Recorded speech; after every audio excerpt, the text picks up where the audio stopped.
I mean, honestly, I've never just like stayed up late and played with it. Yeah. And really like. Oh, you are not in Yeah, that. maybe like a Thielen at a golf. Heck no. He's good? He's good? He's like a pro golfer, dude. Oh, He's close. man. Oh, he's really good at it. So if we could pick any team, what would it be to go do the next one with? Do you go with the Packers and do kind of like a rivalry thing if we had two teams, say, next year? Or are we going to piss off everybody in Minnesota if we do that? Although I do love Arby's. Unreal and Arby's collab? No, not happening. How would you feel about Tiger switching? I think what you meant, Tiger switching to Unreal. That's the better question. Yeah, I like that. We'll get all the Twitter trolls saying, I made 5 hoodies again or whatever, Because they didn't get one. Yeah. I will say I was one of those clients customers. No, I didn't. And I was like, damn, I didn't You were tweeting at us? No, I didn't. It was this guy. You found him. Women, once they have a baby or give birth, they like know how to like take care of it. Like no matter how much you love your kid, like you can't beat that mom. Like you're not gonna be number one. So that's one thing. Too, yeah, it's gonna be mama's boy. Like that. Unreal apparel, maybe an infant or something. You already know that's coming. I know it. I know. I was just thinking about that. You can do the kids. So when you're like, when you had the kid, he's like, I gotta get now my kid stripped out and Unreal. That is like. Undershirt? No, because it's so. Normally on the sweater, I always wear undershirt, but I don't have an undershirt on. So this good without it. Feels great. I got the Apex You have pants on. Yeah. You're wearing pants, bro. Just a hoodie. Don't tell them how I do my podcast. Right into the camera. I'm going commando.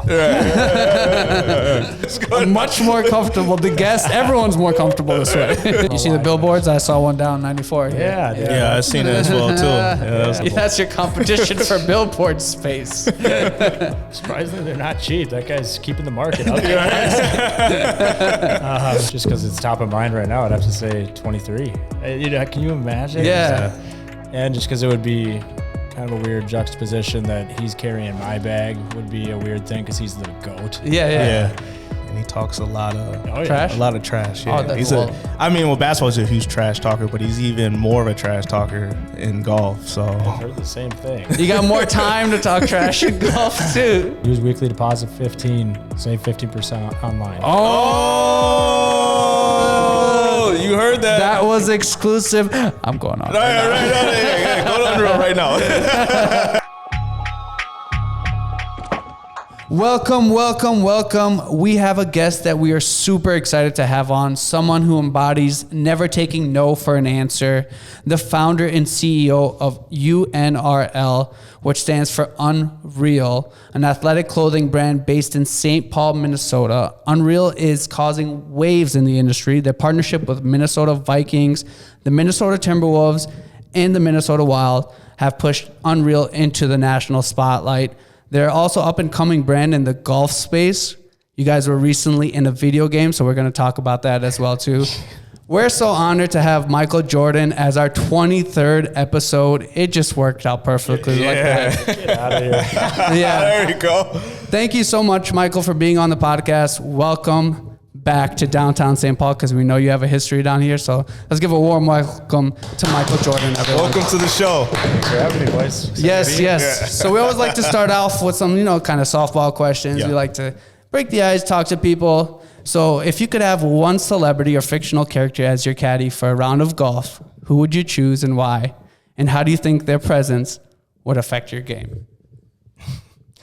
Just because it's top of mind right now, I'd have to say 23. Can you imagine? Yeah. And just because it would be kind of a weird juxtaposition that he's carrying my bag would be a weird thing because he's the GOAT. Yeah. But He's such a competitive dude too. I at first thought I was like, my game would just tank because I'd be so intimidated by the man. But I think I would play better because I'd be wanting to, I don't know, impress him or that competitive edge will come out. A bit of pressure. Yeah. I'd play better under that. So Yeah. Okay. it'd be fun. I just would like to get to know the guy. He's awesome. Yeah. Yeah. That would be cool.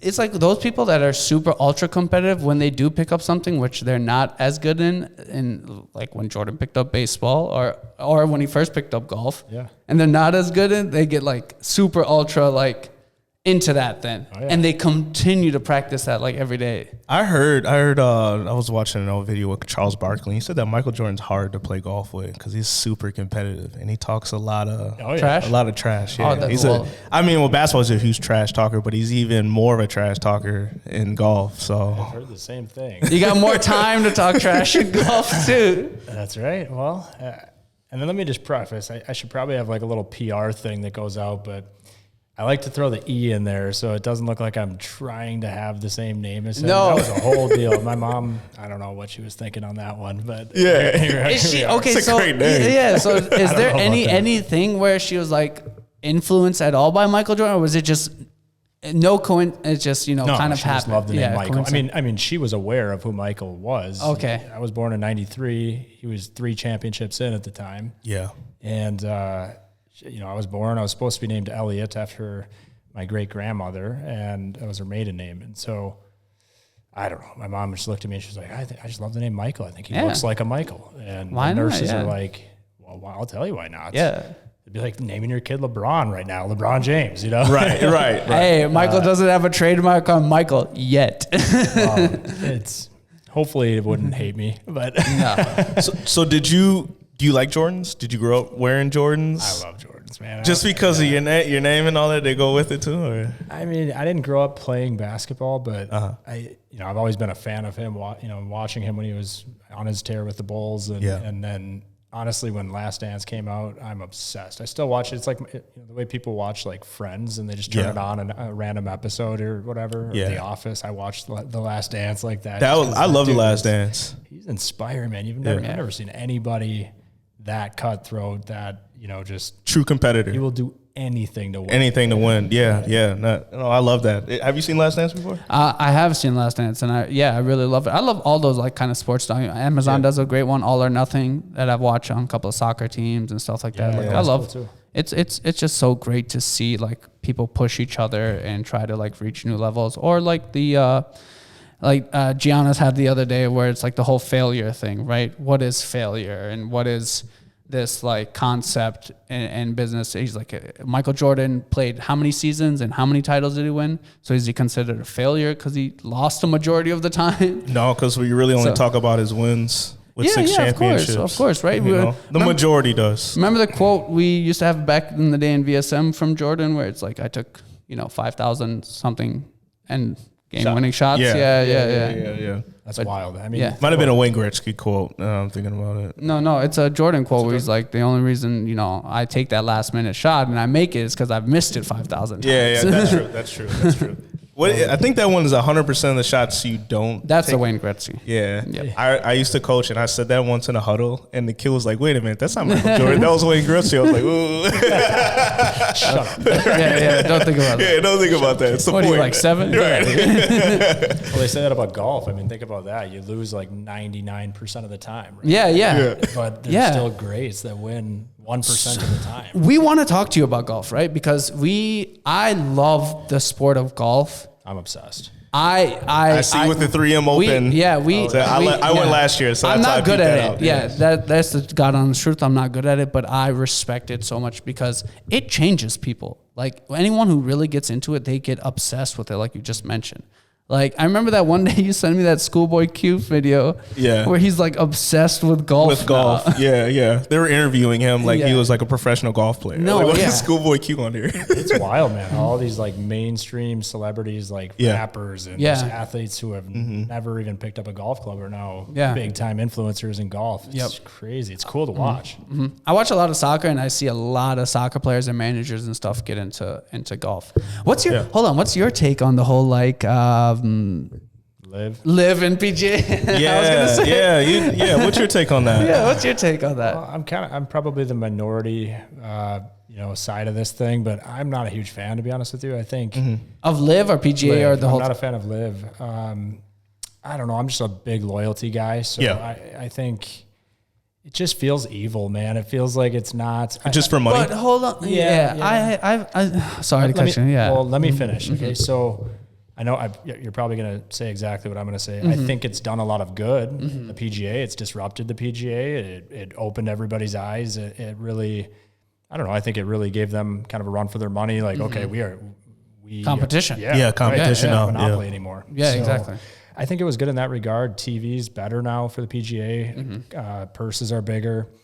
It's just, I don't know. I think the concept of LIV is cool. They kind of followed the F1 format, it seems like, right?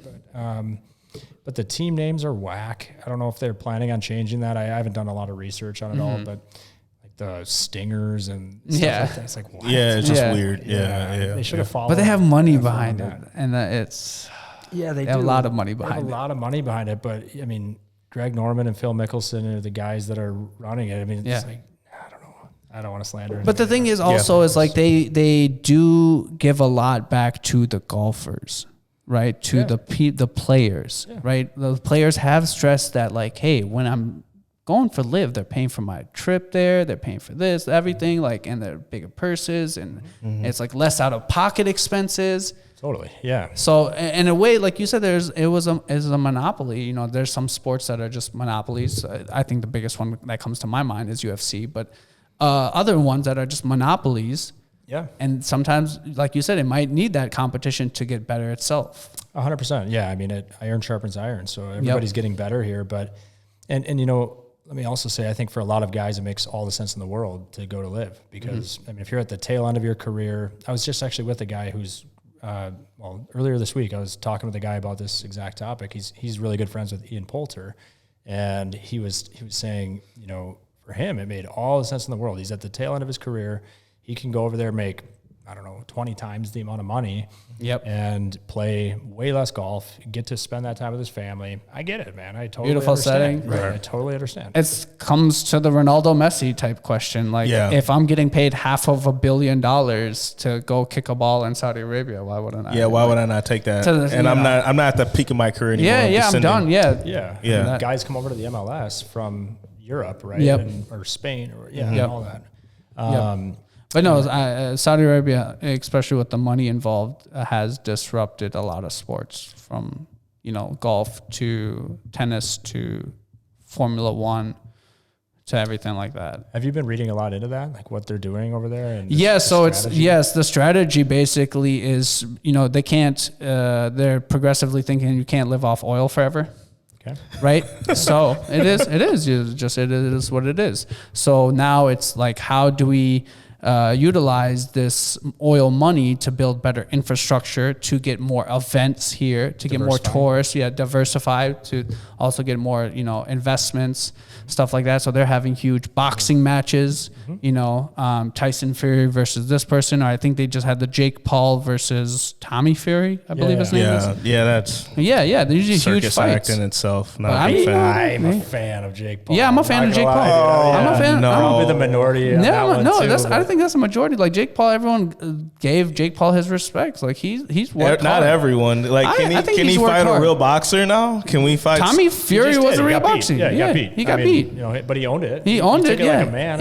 And I think he's gonna come back. I think someone better than Tommy Fury. Yeah, sure. Yeah. I mean, don't get me wrong. It put him down a peg for sure. Yeah. I thought he was gonna win that, but I got to give him credit, man. Like he's a YouTuber that. Yeah. I mean, he's. I fully respect. He knocked out Anderson Silva. I respect him out, but he didn't knock him out. But I respect that. I just want him to fight like actual like competition. Like Tommy Fury, that was just like a foot in the door. I mean, like he said like he's a YouTuber. Like he didn't ever take boxing seriously. He started, but he worked. Yeah, and I think that's what people respect, the work. I do. I mean, 100%. I do too. And if you think about it, and like if you were going to go do that same thing, right? You're a podcaster. Now you're going to go try to be a pro boxer.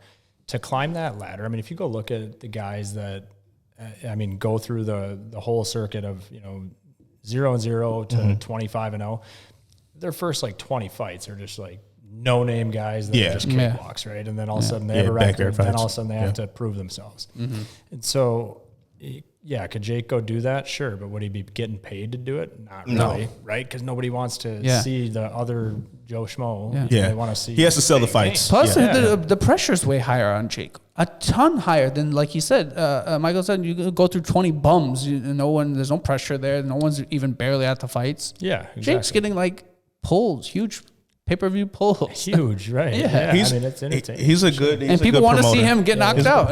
Everybody wants to see him get knocked out. Me. I'm Okay, so we've been talking a lot about sports. So kind of why is because of the Unreal brand, right?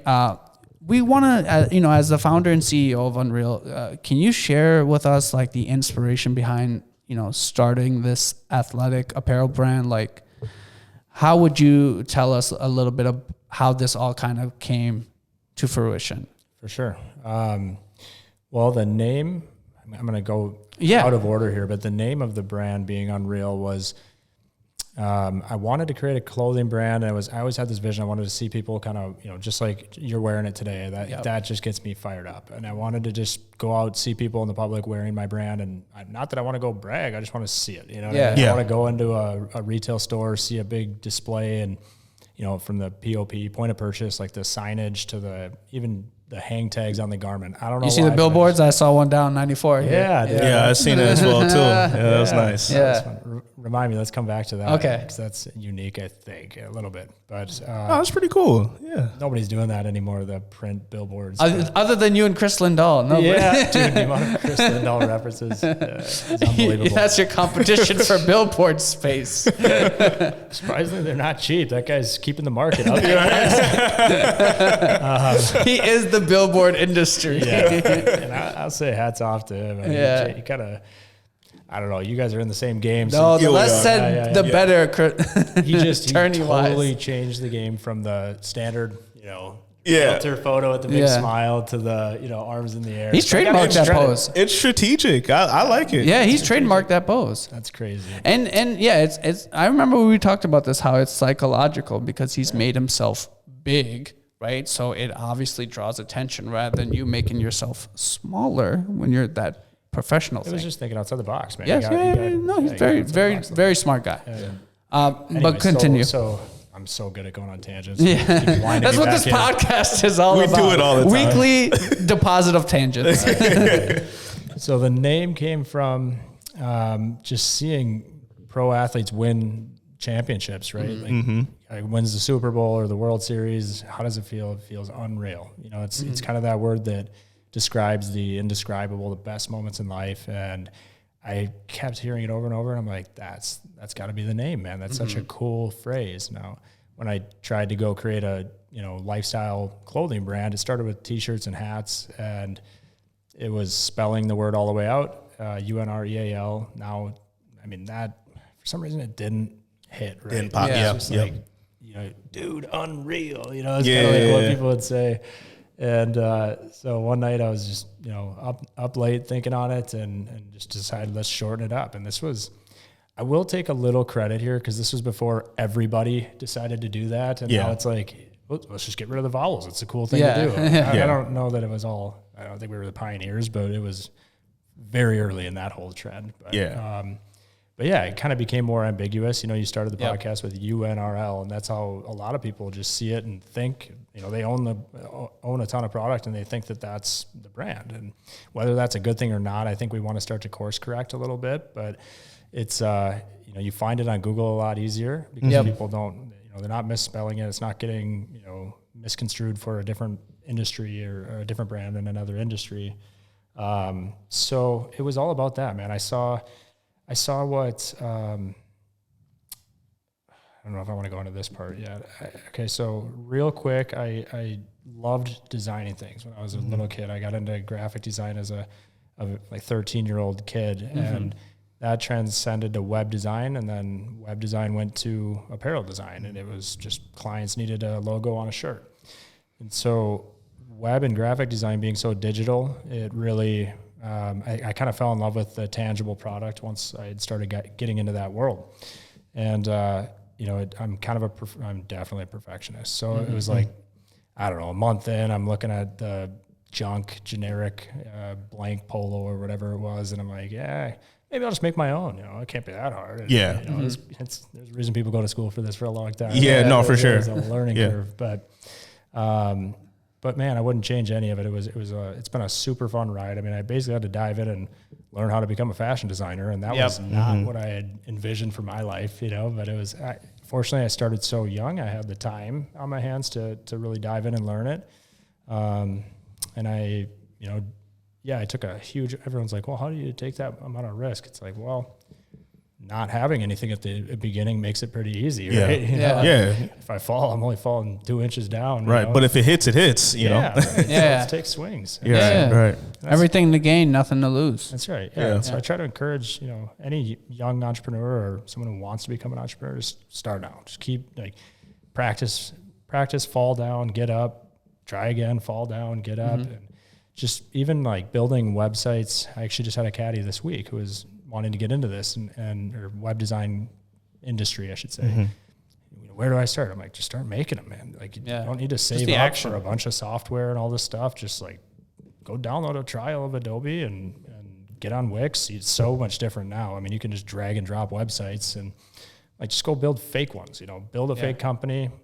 Who cares if anyone ever visits it? Probably don't even want people to, but just create a portfolio, build them for your buddies and help them, and I think that just gives you so much experience and low pressure experience too. I wouldn't be where I am now if I hadn't done that. I mean, I was up all night doing stuff like that. What are some of your top sellers? Sorry, Julian, I want to know. Well, no, I was actually going to go into that because I like the design. You're talking about design. I like the design of the hoodie. How many times did it take you to really get it? This is the one. Because it's a unique hoodie. It's not just like a regular hoodie like what you see with Nike or Under Armour or Adidas or anything. Because they all have the same design. They just slap their name on it because they have the branding. Where you stick out more, and I like the material of it. I don't think it's just one thing in clothing is the look of it. Yeah, the other is the feel of it, because only the wearer is going to know the feel of it. Right? So the people outside see the look of it. But I get the feel of it, right? So that is an undershirt? No, because it's so normally on the sweater I always wear undershirt, but I don't have an undershirt on this. So good without it. Look, ladies and gentlemen, these are nice sweaters. I'm not. They're nice sweaters. Right into the camera. I'm going commando. Well, I appreciate that. Thank you. To answer your first question, this is a really long development on this one. The crossover hoodie is. It's always kind of been our flagship product. This and then the Apex pant actually took over as our number one. I have those on right now. So they're nice. I got the new ones on the golf version. Okay. Oh, they're testing them. Yeah. Well, they come out in a week. Okay. I'm subscribed to the I was going to say, I'm going to subscribe to it too. It's called the Halifax pant. We're going through some trademark issues, so to change the name on that one. But basically, Apex pants with belt loops, we lighten the fabric just a touch. It's the same fabric, but the only complaint I get about Apex is they're a little warm in a 70+ degree day. And so we're trying to address that. So a couple of days out of the year in Minnesota. Not often. Not often. You get about 11 months of use out of the Apex. It's a long use life out of the year. But so I'll touch on those two. The crossover hoodie, especially being very early in the I guess chapter of just Unreal as a brand. I know I guess a lot more now than I did then. I have a team around me now to help with these things. So typically we're a little quicker now than we were, but this one was maybe 10 rounds of samples before the crossover one was done. It took probably a year and a half, and then launched that product. It did extremely well, but we had an issue on fabric, and there was a couple other details that I tweaked, and we made the crossover too. You wouldn't really, very minor changes, but this one took so long because the neckline, right? Having this kind of stand the way it does, and the inspiration comes from I like the neckline. The ski industry, really. You see this on snowboard jackets. But no one had done it on the hoodie yet, and I'm like, man, this is why not? Why not? I feel a Minnesotan part of you was this is so clutch in Minnesota when it's because scarves kind of suck, no lie. I'm not a scarf guy. It's kind of like what do they call it? The snood or something? Scuba neck? Yeah, where there's this thing snood, where they put it, it's to cover your neck when it's cover your neck when it's cold. But this is better than that. Yeah, man, and I think it's, it's got function to it, but it's also, I just think it looks rad. Yeah. The look is nice. Different look and feel, but the cool thing about the crossover is I was actually intending for it to be like two, kind of more like a normal neckline, but they stand up and overlap, it's crossover.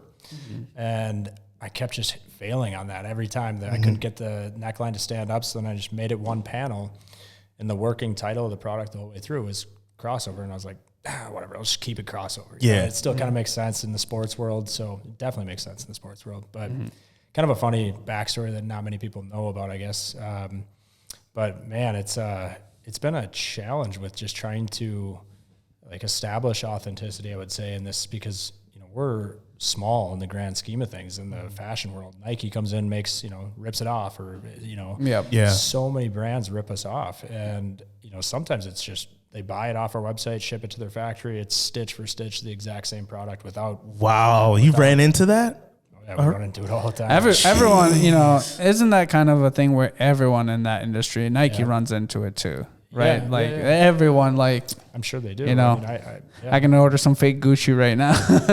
Well, it's different. It's not people putting UNRL on the product. Yeah. It's swapping out UNRL for whatever Nike. their brand is. Yep, So- exactly. So going through this whole process, I was kind of shocked. I'm like, how can someone just steal the design, man? Like seam for seam, stitch for stitch.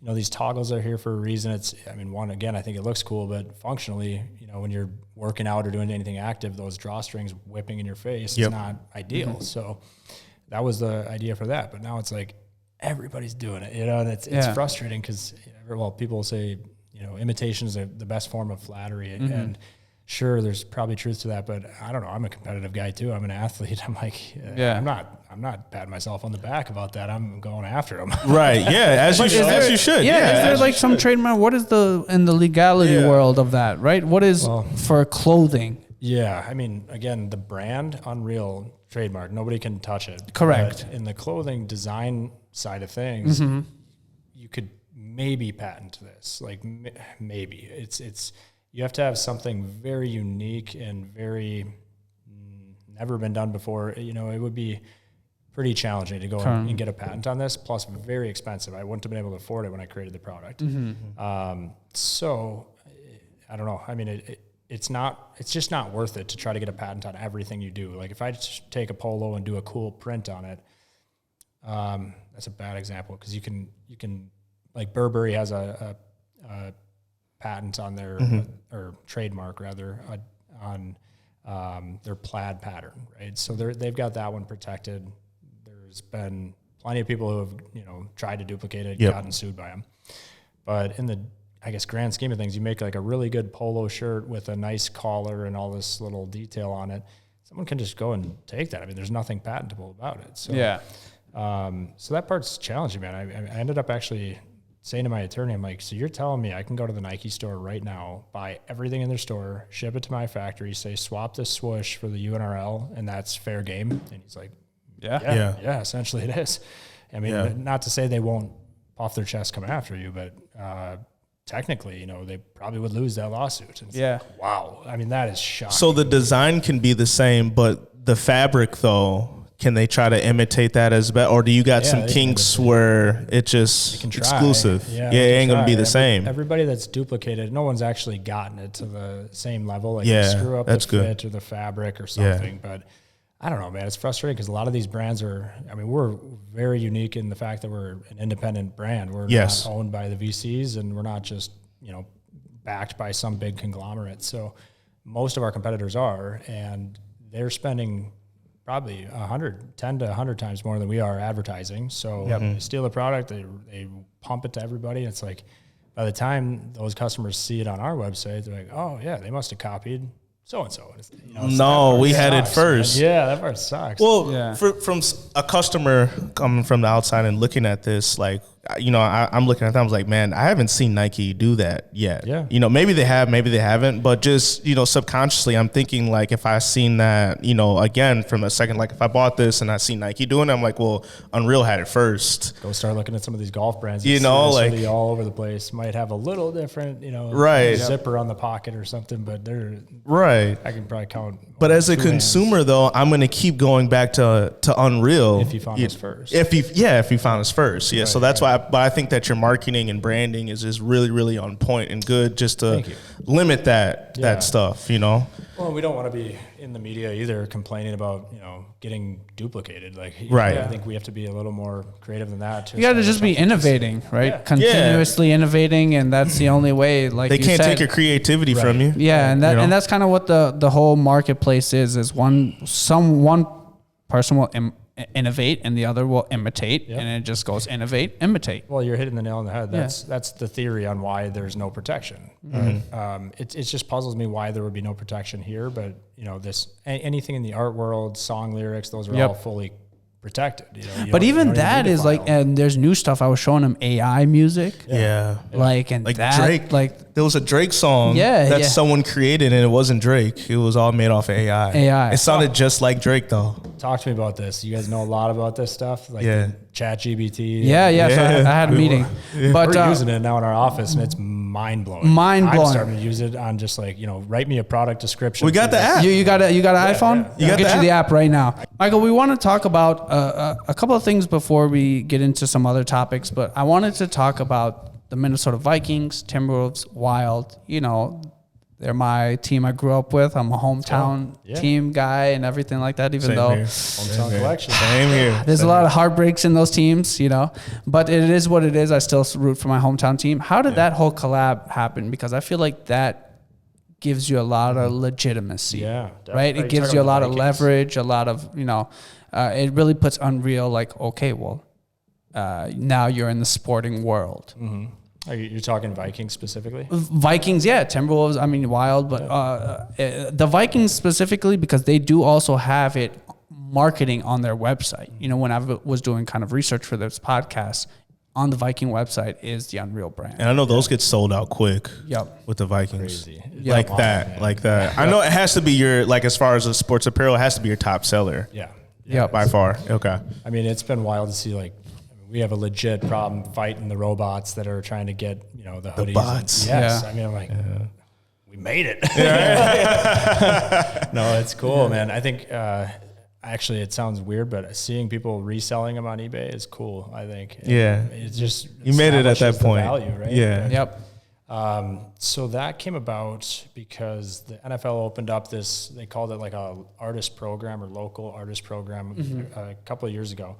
And it's, the idea behind it, I guess, was we're going to have local artists get the opportunity to put a product out on the market and enter into the NFL licensing space, which is extremely expensive to be a part of and kind of monopolized, right? Like Nike just owns it. And so the Vikings had called us. We were very fortunate to be the one that they called when this program rolled out. Let's see, this was 2020, right? And it was tough, or maybe 2020, early 2021, but we were so late that by the time they gave us the call, it was, you know, hey, can you make this happen? It was like, well, yeah, but we'd be pulling all the inventory off of our shelf that we're otherwise going to sell, you know, heading into this holiday season, you know, at full price to decorate it up with really cool embroidery and all that stuff, and then pay the royalties that are enormous, plus a big, you know, there's a lot of expense associated with doing this. So for one, I thought it was just a little bit strange. I'm like, how are artists affording to do this? You know, like you have to have a pretty and that mind you're thinking, is the ROI worth it? Right. I mean, honestly, if you were breaking even on it and getting that marketing exposure, which, I mean, you were hitting a home run. You're still worth it. Yeah, still worth it. But, you know, I said, hey, can we put it on hold this year and do it next year? Because we'll be able to do way cooler stuff if we have a little bit more lead time to produce these really in a unique way and do a really cool marketing campaign behind it. And, you know, for us, man, quite honestly, it was, we had seen, there's a few other examples across the league of these brands. One was like Born and Raised is like a LA streetwear brand that did it. Yeah, I've heard of them. Another VC backed kind of big money brand. Right. And I can just tell, I'm like, man, and I guess I don't know for sure, but I would assume it's not a profitable thing for them. They're probably doing it for the exposure. Yep.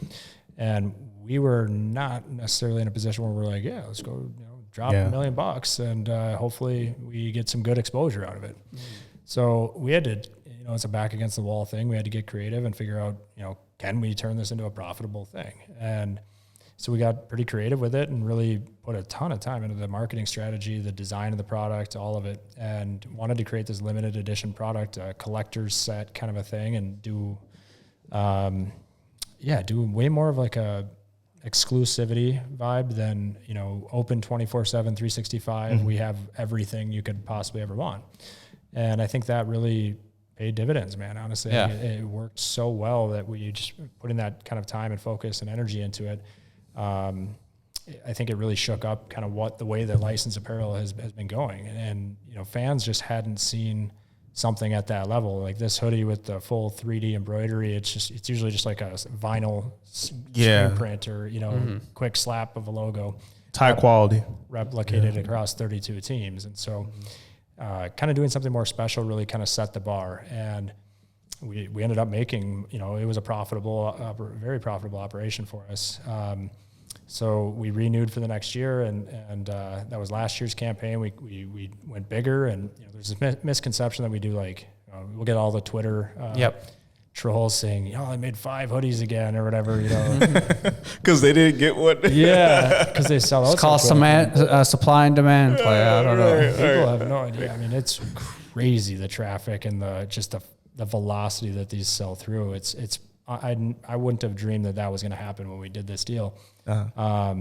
But that's really kind of catapulted us into all these other areas where we didn't even intend for that Timberwolves collection to be that hype drop kind of craze. It was supposed to just be we'll put, this kind of sizable order in your pro shop. It should get you through the end of the season kind of thing. And we'll touch base again there. And it was the day it dropped, it was like a line. I got a video of it. Sold out. Line wrapped around the whole mezzanine. And it was gone in the first night. Whoa, okay, we're on to something. We have, we have something cool. We got to protect it. We got to not advertise things. We got to be intentional about our advertising and, own it if we're going to do the limited edition thing. And so we're working through that right now. We're trying to figure out what does that strategy look like? Are all the collaborations limited? And because it's kind of weird. We have like the Row the Boat collection that has been more of like an evergreen, always on the shelf type thing. Yeah, and it's kind of weird. Maybe customers don't see it this way yet, but to see a collection like that sit on the shelf or be available at Shields, but then you drop it for the Wolves and it's just like you got to get it immediately. Yeah, we want to kind of grab hold of that and make sure we're doing it the right way across the board. But we had been working with the Wild for quite a while, I think since 2018, and all of our stuff is always sold out really well there, but it wasn't like this. It wasn't like the Vikings. Yeah. NFL is a different deal. Yeah, a whole different beast. I will say I was one of those clients customers. No, I didn't. And I was like, damn, I didn't You were tweeting at us? No, I didn't. It was this guy. You found him.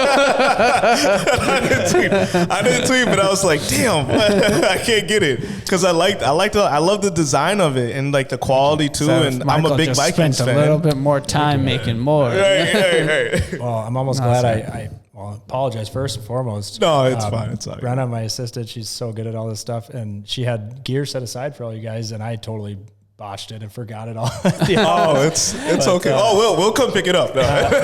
I'll ship it to you guys. Or swing by for sure. Yeah. But we'll get you a Vikings hoodie. I still got a couple in my personal stash in the office. Okay. Appreciate that. Nice. Appreciate that. Yeah, I got a little one, and he'll love that. So, are you just with the Minnesota Vikings, or like did this get out to the NFL and other teams are now approaching you? Who are you talking to? I'm just saying, could be the Packers or so, because it's or the no, don't make for the Packers. Make something bad. All right, let's debate this. I would know. I can't stand the Packers, but business is business. So if we could pick any team, what would it be to go do the next one with? If we could pick, or if put it in your. Okay, I step into my shoes. I gotta think about this one. I gotta think. Okay. It can't be in the NFC. I was gonna be sentimental, but then he's like, step into my shoes. Now I'm business minded, right? Because then it would have to be a large team. It would have to be like the Cowboys. Cowboys would be thinking about the Patriots, Cowboys. Seems like people in Minnesota people everywhere don't hate the Cowboys. Maybe some places do. But No, yeah, they hate them because it's like that. They hate us because they ain't us type thing. But even though like they haven't won a lot, they're still the number one Still the team. boys. They're still America's team. Yeah. You know. Probably Cowboys or Patriots if I'm thinking business wise. Okay. If I'm thinking more like, you know. What about the Chiefs? Yeah, that's kind of what I was. The I would say, Chiefs, because of Pat Mahomes, you know what I mean? They're always in the playoffs. You know who the first team they're going to play this year, I think, is going to be one of the best teams, not to go off on, again, a tangent, but the Lions. The Lions, I think they're going to be great too. So Interesting. Yeah. But yeah, Chiefs, of course, they've been great. Patriots and then the Cowboys, because every year when, to me, how it works out is who gets the most money and stuff like that, right? Yeah. That to me is like, okay, who's the biggest team? Right, it quantifies it to dollars, and Cowboys always come out on top, and not just in NFL, in every sport, including soccer, which is some shows big to me because soccer's a global sport, right? Like the Real Madrids of the world. Well, what about local? What about local? You know, the local team here, MLS. Oh, they're not. Yeah, they're not. I mean, and the money. You talk to them though. I'm pretty. Yeah. There's a big soccer community here. Yeah, I think Minnesota would be great with Unreal. I love their logo. Man. Let's start that. Can we get them? Yeah. We're just in this design. I love sports. Like me and him, huge sports fan of all sports. Like literally, I can watch any sport and like find the appreciation of it. Like I remember someone was telling me about curling, and so I'm like, yo, I love that. I'll take you curling. I love it. Like I love I can show the appreciation of it is like, okay, it takes time to kind of learn this and be really good. So soccer's one of my favorite, but obviously football, everything like that. But that's where I get the comparisons. Cowboys are that big. It would have to be globally, like maybe polos or something like that, because sweaters. It's hot down there in Dallas. Yeah, I mean, you could use a good hoodie anywhere. That's true. That's true. It cools off at night. It gets cool off. 60.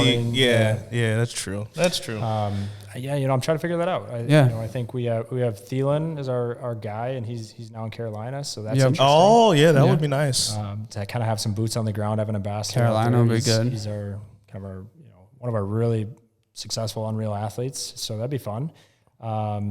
And they got the new quarterback. I mean, they kind of got a lot of momentum here, but it's interesting to think about. Do you go with the Packers and do kind of like a rivalry thing if we had two teams, say, next year, or are we gonna piss off everybody in Minnesota if we do that? I don't know. I mean, but there's so many Packers fans that live here, though. Can be sentimental in business. There's so many. You got to go with if the Packers is the choice, because the Packers is also a huge team. Right? Huge. There's some teams that are just huge, right? Cowboys, Steelers, Packers, Patriots. But those teams always travel with the team, though, too. But like in regards to fan base, the fan base is what I'm saying. That's what our I'm away saying, games, right? Because we're looking at it from a business standpoint of like my apparel going into the fans who are going to wear it and see it and everything like that. Fan base wise, those are the four biggest teams.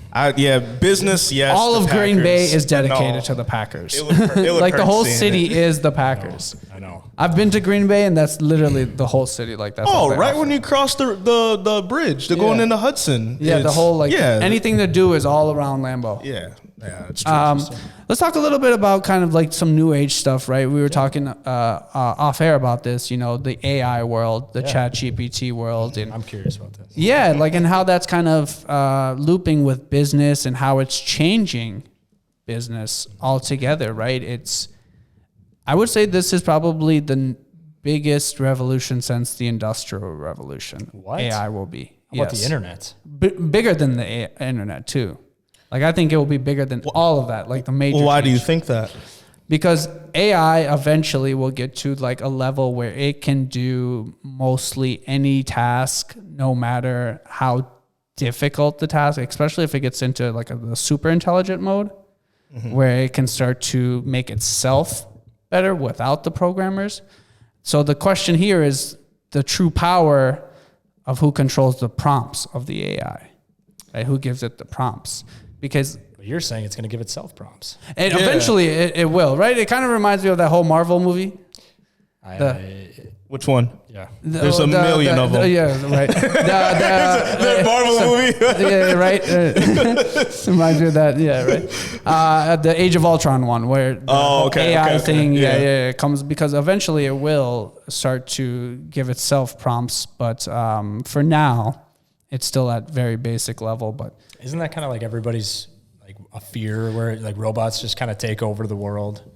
Does it ever get physical and tangible? That's what Elon Musk said. Here's the thing. Yeah, right. There's Tesla. There's like Tesla bots. There's Boston Scientific have a lot of bots, right? Bots that can do things better than humans, run faster, swim longer, etc. Right? All that stuff. Then when you combine those bots, those physical bots, with the AI mind, then there you go. Then you have a physical bot with an AI mind. Right. So imagine ChatGPT was a physical thing and you could ask it questions. It's in your board, right? It's in your board meetings. So it's like a physical bot, ChatGPT, and you're asking it like, okay, what are the financials? What are this? Because I've been seeing some stuff, especially like there's this thing called Microsoft Copilot you should search up. And it organizes all of your tasks. And Google's doing this too. Like Google, it will start to realize like how you answer emails and it will answer them for you. And all you have to do is just check them. Right? So it will organize your calendar. It will and it will tell you things. It will just basically be like an AI assistant. And there's Microsoft is called Copilot. If you search up on YouTube, Microsoft Copilot, you can see the amazing things because they did invest $10 billion into ChatGPT. Jeez. And then there's Google's Bard as well too. And these are just amazing things. So Bard. Yeah. So here's the thing, right? There's some people that will be scared of AI. In regards to it replacing people, then there's some people that will be supercharged by it and use their business to use it. Yeah, because it saves time. What's your thoughts on AI, and how have you been using it, utilizing it?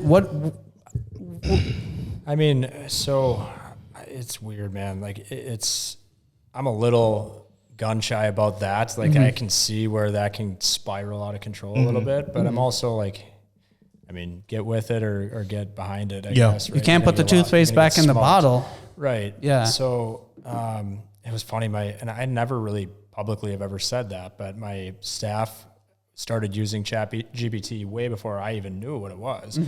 And they were scared to tell me about it because they were like, he's going to think we're like cheating at our job. I'm like, he's going to fire us. I'm all about work smarter, not harder. Right? So when it comes to, hey, give us 10 creative names for the color navy so we can come up with a new, colorway name on a new product. Yeah. Write a product description for us. I mean, it's wildly good. Yeah. But that's so basic, right? Like that's just the most basic stuff you can do. I mean, I think maybe I'm a little, I know our COO, Monica, would be very apprehensive and is about ever entering sensitive data into it. So that thing running our P&Ls and giving us financial reports is a little bit scary, but I don't know. I mean, I'm also, people get freaked out by like your cell phones listening to you and, it's like, okay, there's not like an underground world with just as many people like one-to-one listening to everything we're doing. Right? Yeah. You know what I mean? It's like, okay, let's be realistic. Yeah. The government's watching us. Like, it's like that type of thing. Like, come on now. No, they don't want you. Okay. I've had some creepy moments, but with the AI stuff, but not even AI, just like Alexa, but listening and then, weird stuff, but, or just like over listening when I'm not asking. And, but I don't know, man. I mean, I think I'm looking for ways to start utilizing it a little bit more. But I don't know. I gotta do more digging, man. I'm way behind the 8 ball on it, to be honest with you. It's just, to me, it's like it's Pandora's box. You open it, it's not going nowhere. You have to learn how to use it. Yeah. How to use it. And I think you hit the nail on the head is like the prompts you're asking it, right? You're scratching the surface. I think we're only limited by what we are asking it. And sometimes I catch myself, I'm like, man, I'm asking it such basic stuff, but it's like, ask harder questions. It's a computer. No, not even harder. The other day when I was talking with my buddy, Sammy, who we'll have on the podcast talking about AI and stuff, he's like, this conversation we're having right now, why don't you have it with ChatGPT instead of me? Like, cause I was asking about like, how do I integrate my business with this? And how do I do this and that and stuff? He's like, why don't you talk to ChatGPT like you were just talking to me and see what it answers to you in regards to the questions you're asking. And I was like, wow, I didn't even like think about it like that. Yeah, I really haven't either. Yeah, right? Like if I'm having a problem, a business problem or something, why not just go to ChatGPT and ask it like, hey, you know, something in this deal or this or that or whatever the case may be, I'm having this problem. What does that do? And it will spit out an answer.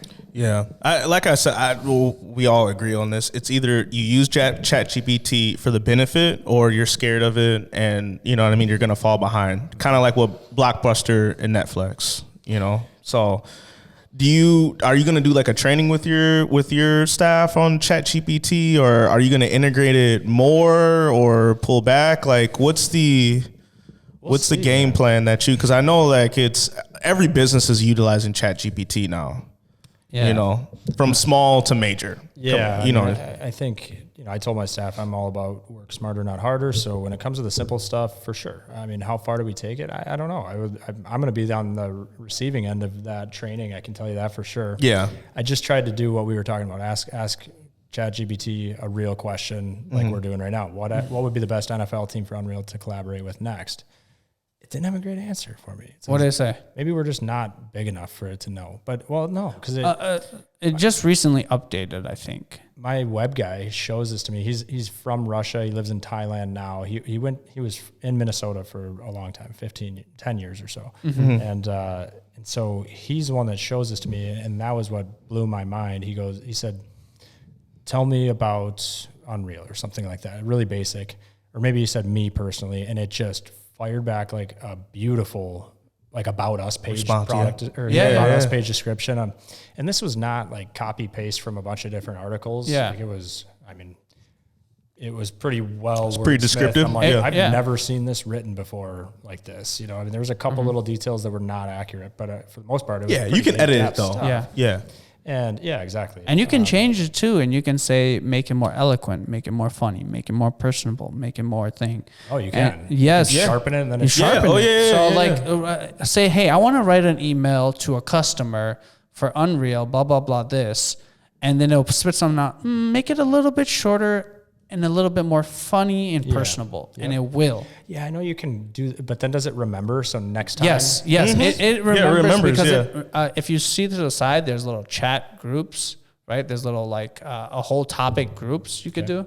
So that's how it remembers in this thread. Interesting. Well, I might be on the wrong app. You guys just steered me in a different direction. Yeah, we'll have to. It's Open AI. That's what we have. Open AI. So ChatGPT just 24 hours ago released their Open AI ChatGPT app for only at the Apple Store, not for Android yet. So all you green messages, sorry out there. Another thing. Do you have an Apple phone or? Yeah, he has an Apple. So I mean, this thing would just give me a huge explanation. Let me try to fire this off. So it's actually kind of interesting.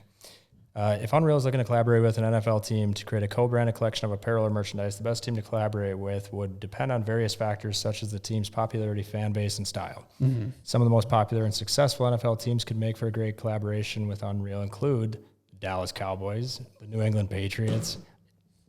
That's weird. The Green Bay Packers, the Pittsburgh Steelers. What did I say? What did I say? What did I say? I told you. I was like, that's... Teams have large fan bases, strong brand recognition, and a history of success on the field. However, beyond popularity and success, that's my camera, right? Unreal may also want to consider the team's style and culture when selecting a partner. For instance, if Unreal is known for its modern and edgy designs, it may want to collaborate with a team that has a similar aesthetic, such as the Seattle Seahawks or the Las Vegas Raiders. I was going to say the Las Raiders. Vegas. The Raiders I was going to say the Raiders. That would be a great one. You see, Michael, how you're like a business question, right? What do I you ask it. And you ask it, and then you can continue to, and it gives you such a thorough, like, would a person really give you such of a thorough answer? I know I said those teams, but I didn't say it as eloquently as ChatGPT did. If Unreal is looking to appeal to a younger demographic, it may consider partnering with a team like the Kansas City Chiefs or the Baltimore Ravens, both of which have exciting, dynamic, and youthful rosters. Because the quarterbacks. And then as a business owner, this gets you to start thinking, right? That's crazy. And then you can continue to talk to it. Well, why do you think this or that? And have that full. And that's when Sammy really blew my mind. It was like, because I was like talking to Sammy as my friend in this and that. He's like, well, why don't you take this conversation and act like ChatGPT is Sammy and ask him all these questions. To see how maybe it can help your business. Yeah. I mean, honestly, I've never just like stayed up late and played with it. Yeah. And really like. Oh, you are not. Yeah. Now that the app and everything. Yeah. Well, this is a great, as entrepreneurs, right? We're already asking these questions late at night in our head. Yeah. Now I can just ask my phone and it can at least let me think, right? Yeah. It gets the juices flowing. Like right now I said the first 4 teams, but then it had other things where like, hey, if you're looking for like edgy Seahawks, maybe Raiders, if you're looking for new teams. So that's great insight to get me to think about it. So that crazy. That's mind blowing right there. Mind blowing. They were listening. They were listening to us. Do you think? I don't know about the listening part, like the whole chapter. I don't know, man. That was pretty on point. We said those. We said those. That was like 5, we said those right but there. But hold on. That's top 5 because of the factors that I gave. Right? It's fan base, it's popularity, it's on-field success. It's like all of those things. We'll have to ask the viewers. Like the about Steelers that. and the Packers have the most Super Bowls. You know, the Patriots, had Tom Brady and Bill Belichick. And then the Cowboys are just the Cowboys, even though they haven't won anything. And the Packers. Yeah. But I like that it continued off of that, not just stopped at that. They also said, like, hey, what about these new edgy teams? The Seahawks do have a very unique style. Edgy team, yeah. Raiders are new up and coming. Their stadium is beautiful, by the way. So no, that's awesome. So Michael, we often see successful entrepreneurs like yourself as role models or stuff like that. Can you share like a personal story or someone you saw as a role model, either be a sports person, maybe a family member, parents, this, that, someone you saw and you were like, this is obviously now I want to emulate this person 100%, but I like this person's style, or I like this about this person, and I want to put that into my repertoire of skills. Yeah, definitely, man. I've had a whole bunch of different, call it influencers, I guess, in my life, but role models that I've looked up to over the years. And I think at the earliest phase of everything was, my dad is an extremely hardworking guy. He really instilled the winning attitude and the work hard attitude. The competitiveness for sure. My mom is right there with him, and they built a drywall, kind of like a commercial drywall business. And so got to see kind of like what a small business and a family business looked like from a young age. And that kind of inspired me to want to do something. And I've, I guess, always tried to kind of shoot for the stars a little bit. And so, creating a clothing brand was honestly, like, the odds are not in your favor.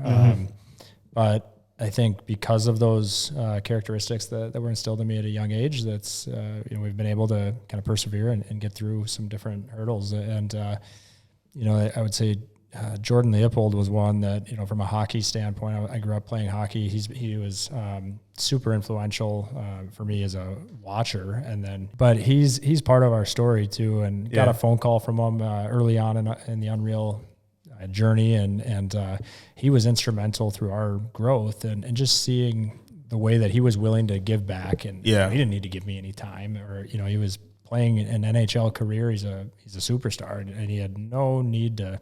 He didn't ask for anything. He never asked for equity. He never asked for dollars from me. So that was pretty cool. I'd be lying if I said Elon Musk wasn't inspiring as well. I don't know how that guy does it, man.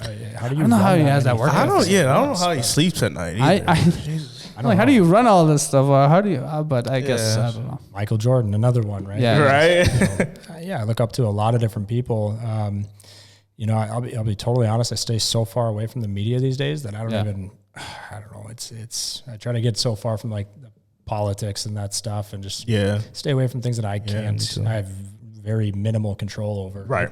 So I'm not following along closely with too many people every day. I'm not spending any time on social media, which probably not smart for a business owner. But now I've got my hands full, man. I have people that do that part of it for me and kind of can point me in the right direction on who to look up to or follow along with or study up on. And, a lot of the people that I really look up to are athletes. Adam Thielen is one of them. He's just a man of character. And Jason Zucker is right next to him on that platform. And, we like to partner with guys like that. I think it's great to have guys like that in your circle. If you could challenge like a celebrity to a friendly competition, who would you challenge?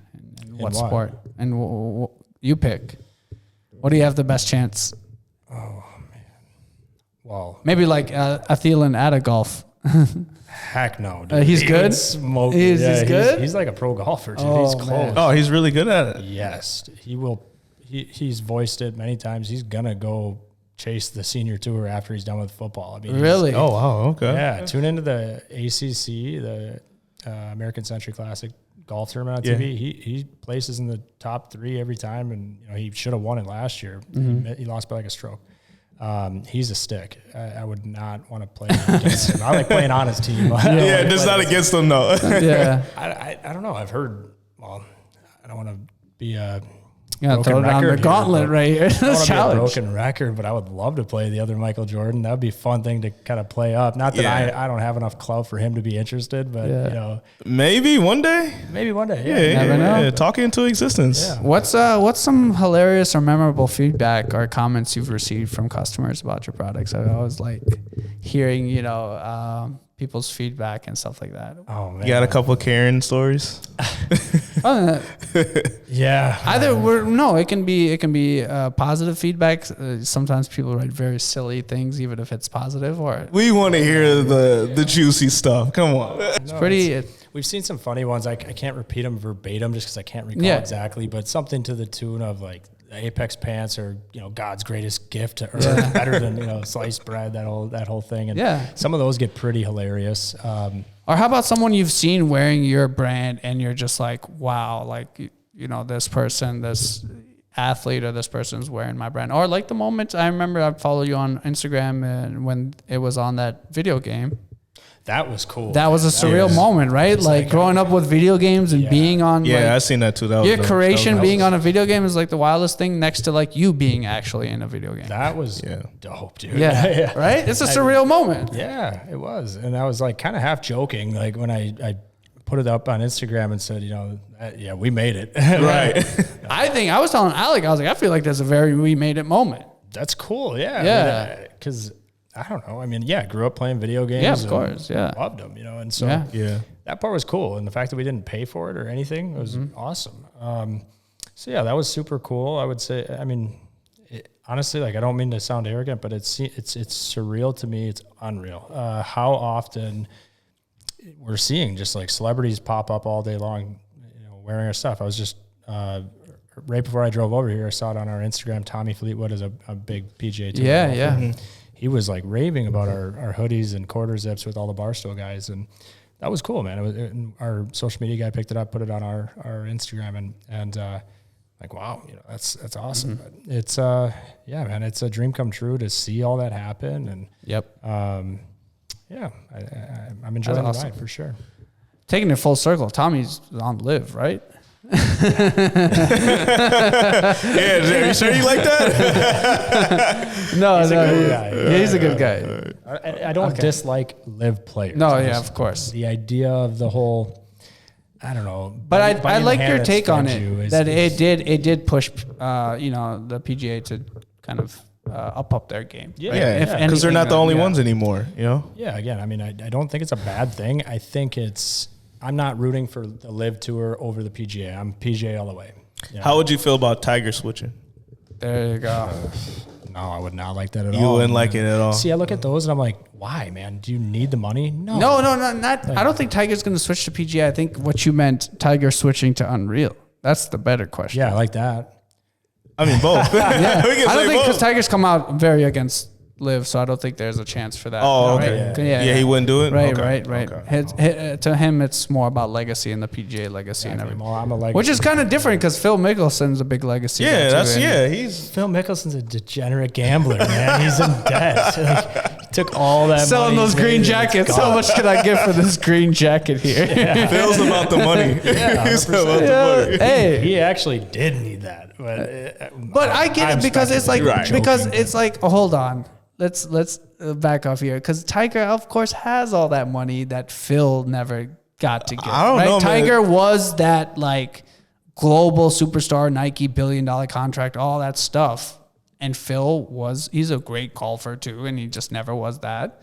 Just like Arlen Palmer made most of his money afterward. I know. Tiger's in another allegation, I heard, my man. He might need some more money. He might switch over to Make a Liv. mistake about it. I mean, ask ChatGPT that one. How much did Phil Mickelson make on the PGA Tour? He made a substantial amount of money. What do you think? It's the it's in the sponsorships. hundreds. He had sponsorships. But that's right. But we're comparing here. Comparing here, Phil versus Tiger. Yeah, but Tiger's the GOAT and Phil isn't, Correct. Yeah. So Phil probably needs it. Yeah. A little. I don't know what these guys spin. Need it. He doesn't need it. He just wants it. In a different stratosphere. That's true. It's just different, man. Come on, I hate this whole when athletes choose money. It's of course your career is very limited. This is and who wouldn't? I always see this when teams switch, right? When you switch to a different team, it's if someone came to your job, but you're some accountant or someone was hey, come work at my job and do the same exact thing, and I'll pay you more. And you wouldn't take it because sometimes people get mad at sports players for leaving the team or this or that or whatever the case may be. It depends on the culture of your job. Yeah, right? I was gonna say the culture too. If you're flipping burgers at Wendy's and McDonald's is paying more, who cares? Right? Yeah, right. You're not I bleed Wendy's. Yeah. Although I do love Arby's. But Arby's is good. Yeah, that bacon cheddar. Unreal and Arby's collab. No,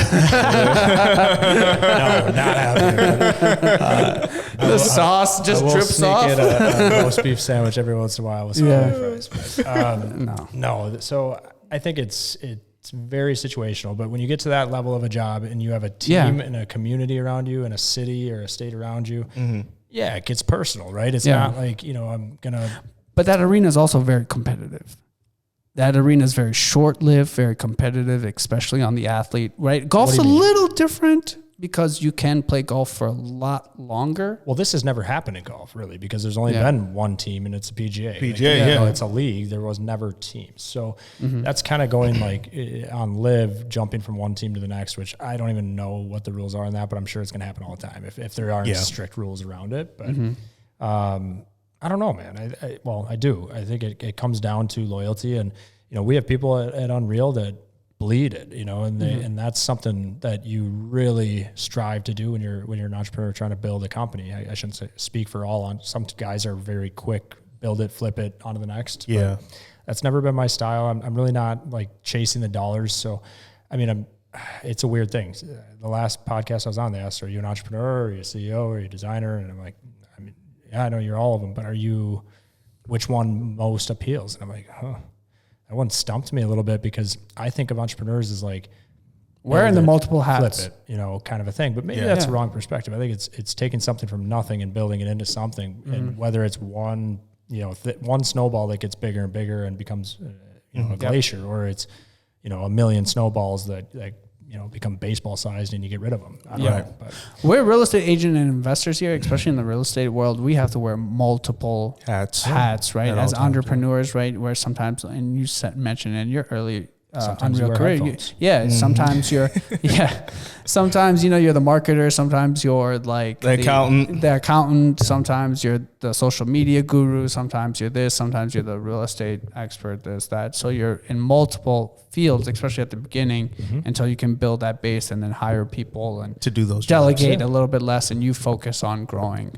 Yeah, and I'm right with you guys, and hats off to you guys for being that way. I think there's a lot of value in being very well-rounded, and then, kind of setting the table for the next guy when you hire them to come in and run your social media or do your marketing and build your website. And all I also like it because when I get to learn, I'm not going to say I become a pro or master at it, but I get to learn. So when I am having that conversation with the marketing guy or this person, I'm not like a doofus. I'm I get something. The person you're hiring. Yeah, exactly. Right. And I know. And I'm sure you did that with your business as well. Yes, I did. Man, I started my business with $300. So to do that in this industry, you can't unless you're going to do everything for a while and not pay yourself. It's not easy. Before we end, I want to talk about probably your most important creation. Are you excited to become a father? I'm so excited, man. Did you know that's where I was gonna go? Yeah, first. of course. Congratulations. Congrats. Yeah, and that's probably the most important. The most important. Yeah. The most important. Yeah. And what are you looking forward to and the dad life? Man, I'm excited just kind of envisioning what, building a family is going to look like and instilling values in my little guy. And, I'm having a boy, which is a big surprise. I thought I was definitely going to have a girl. And my wife's big into the horse equestrian world. She has very fancy jumping horses, and it's an expensive hobby, So I'm like, I always joke. I'm like, I'm going to be doomed to have 3 little girls that love horses, and I'm going to be broke. But I'm totally kidding, for the record, but I would support them whatever they want to do. But no, it'll be fun, man. I just wasn't expecting to have a boy. I think my wife and I both were like, we just had a gut feeling it was going to be a girl. But I'm excited to really just instill good values in them, teach them about Christianity, teach them about business, teach them about entrepreneurship, groom him into being a rock star employee. An unreal. There you go. No, start him early. This is going to be your business one day, son. Exactly. Yeah. I think, when you were talking about your father being your role model earlier, it's like when you have a kid, you start to think about your dad and kind of the lessons that you at that time probably didn't realize, but now you really, really do. It's the same as like, I tell you all the time, I'm like, like back in the guys, Dario and Goran, when I was kind of working with them, I didn't know how to run a business, or I didn't feel the pains of running a business, right? I knew how to run a business, but I didn't feel the we do now. Yeah, it's exactly. Glamorous from the outside. Right? We took it for granted. We took it for granted over there. Right? I remember every time they're like, "Oh, another Celsius, huh?" Right. We'll be opening up Celsius all day. Or this or that. No, but it was like all these little things that I really didn't kind of spaced out on, like the place, the this, the that. Yeah. And it was like kind of thing until I went out into the real world, and I was like, oh, and the same with my parents. My parents told me all this stuff, and I was like, blah, blah, blah, and now I have my own house, my own family and stuff. And I'm like, way to go, man. They said some stuff. I was like, man, they were right. They're right. They just weren't giving me a hard time. Yeah, they're right. Outside looking in is like, dude, your life, you're so lucky, man. Your life, and don't get me wrong, I'm very, very lucky, very blessed, but it wasn't like it was all just like handed to me. Here, here you go, here's this, but exactly. You worked hard for it. Yeah, but it's not about, I wasn't trying to take it there. It's more about like, you don't understand what it really looks like on the back end, right? Like, don't get me wrong. There's so many perks and so many glamorous things about my job, but there's a lot of blood, sweat, tears, crap that comes with it too. There's a lot of crap, especially, Yeah, and you guys know that. We know, oh my God, in the real estate world, and sometimes this is part of me that really hates it, is like the glamorous, because, selling sunset or this or that, or like, you always post like my solds or this or that on social media. So you always show the glamorous side. I mean, you got the hair for it. Right? For sure. You got that this is the glamorous, let me show you the unglamorous after hours. Come on to Rumble. This is off YouTube. Then the hair's all messed. Tomorrow morning. Exactly. It's a mess and everything. So no, but I think, I wholeheartedly agree. And it's not for everybody. Yeah. I respect that too. It's not. No, it's not. You have to keep working on your craft. Like we have to. You have to keep designing new products. You can't just be like, oh, this was a hit and that's it, jackpot. I'm put up now. You know what I mean? It's continuous. It's the day in and day out work where people don't see that. There's some rough days, but I think the thing that I like, and you can maybe have your own say, is just like tomorrow's a new one. So that's what I tell myself. It's like I always think of it as like, all right, like like just a restart, a new game. Let's get up. Yeah, every day's a game for sure. You can't do this if you're, if you take things too personally, or you can't get back up if you get knocked down. You got to be very resilient if you want to do this. And you're gonna get a lot of in your world, you're a salesperson. At the end of the day, you're selling your Unreal brand. We're a salesperson, and like you're gonna get a lot of no in the sales world. That's right. Oh, I'm used to it. So excited in this next chapter. I think I'm in for a very different phase of life, but I've heard so much about just how exciting it is. Maybe you can give me some insight on it, but I'm excited to see my wife just become a mother, and I know she's going to be just awesome at it, and it's going to be fun. I promise you, it's like biological and intrinsic because it's like women, once they have a baby or give birth, they like know how to like take care of it without like, it's just, wild? It's so like, it's an and it's crazy. instinct. Yeah, it's crazy to me because it's like they have their ultimate purpose, right? It's like, whereas in a guy, you kind of find purpose through your work or this or that. You have to go and kind of make yourself of value or purpose or something. They have the ultimate purpose, and it's just like they become so natural and beautiful at like taking care of. I remember like I can listen the other day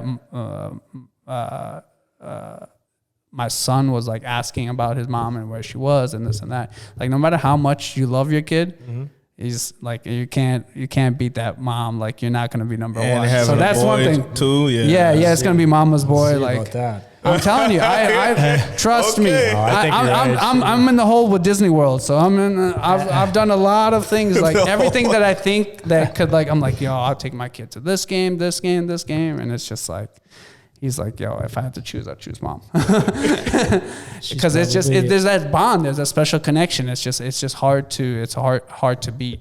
It's something like, and I'm the same. Like if my dad and mom, I'd choose my mom. That's true. Me too. I hope your dad's not listening. No, I love my dad. I love my pops, right? Like I love my dad. He's installed a lot in me, but my mom. That's like just something, that connection I can't. Yeah. So it is. But we'll see. Well, we'll see. I think it's about being there for kid, right? Yeah, of course. Spending time, whether you're at Disney World or just hanging on the couch or whatever, but shooting hoops outside, right? But that's what I need to figure out, that adjustment, because I'm probably very much like you guys, where it's just work, go, yeah, get this thing done all day long. And I think my wife has a fair amount more time, at home, to bond, and so that'll be a hurdle for me to try to catch up, I think. Yeah. That's what I'm... I would just say she might have the quantity on you, Michael, but you have to have the quality on her. That's Disney World it is. No, don't do Disney World. Don't do Disney World. Don't do Disney World. That'll be good, man. We'll figure it out. There's so many better things you could do. And a lot less not it was kind of like my dream too, because I never got to go, and then I was like, man, this sucks. Spent a lot of money. Michael, please look into your camera, plug in all your stuff, where people can buy Unreal, where they can find it, the sports, the Vikings, stuff like that, social media, all of that good stuff. Let the people know. Unreal's available on our website, UNRL.co. You can check us out on social media at UNRL.co. And we are in retail. If you're more of a try-it-on kind of person, go into Shields. It's our number one retail partner. Any Shields store you find across the country, you'll find Unreal. Great store too, unbelievable. We do different collaborations, as you guys know. You can find them on our website, or you can go check them out at the stadium. Minnesota Vikings is a big one. We're excited for that one coming up here in September. Minnesota Wild, Timberwolves, and hopefully the... Is that through you guys' website, or you said they have to go through the team? A lot of those are in stadium. Okay, in stadium. Yeah, gotcha. Vikings is available online. It's all about the league's restrictions and rules. Yeah. So those are some good places to get gear. Awesome. Yes. Appreciate it. Yep. And you guys got social media, Instagram, everything like that. I think you threw that out there. I do. Actually, we'll throw in another one. Use weekly deposit 15, save 15% online. Oh, you heard that. That was exclusive. I'm going on. Right. Go to Unreal right now. Thank you so much, Michael, for coming to the pod. This podcast was unreal. Yeah, it was. Like, comment, subscribe. Tell us what you like on from Unreal. What's your favorite apparel from Unreal? I got the sweater on today. I like we've already said, I'm commando, so there's nothing underneath. It feels great. I got the Apex pants on. Yeah. You wearing pants, bro? Yeah. Just a hoodie. Don't tell them how I do my podcast. I'm much more comfortable. The guests, everyone's more comfortable this way. No. Okay, you guys comment, subscribe, like, and we're excited to see where you take it next, man. Thanks, we are man. super excited to see where you take it next. We're excited to see you become a father, and that will, mature you and grow you in other ways you didn't know, and then that will leak into your business, and that will pretty flourish soon, too. Yeah, I can maybe get my little one Unreal apparel, maybe an infant or something. You already know that's coming. I know. I was just thinking about that. You can do the kid. So when you had the kid, he's like, I got to get now my kid tripped out and unreal. Sorry for everyone who had kids before me, but now you have to have it in. I like that. Well, we're glad because now we're gonna get the apparel for the kids and everything like that. So I'm excited for that. I know my kid already tries to take this sweater from me, but okay, you guys, thank you. Come back for episode 24. We'll see you next week. Thanks, guys. See you. Guys. I appreciate it. Thank you. Bye.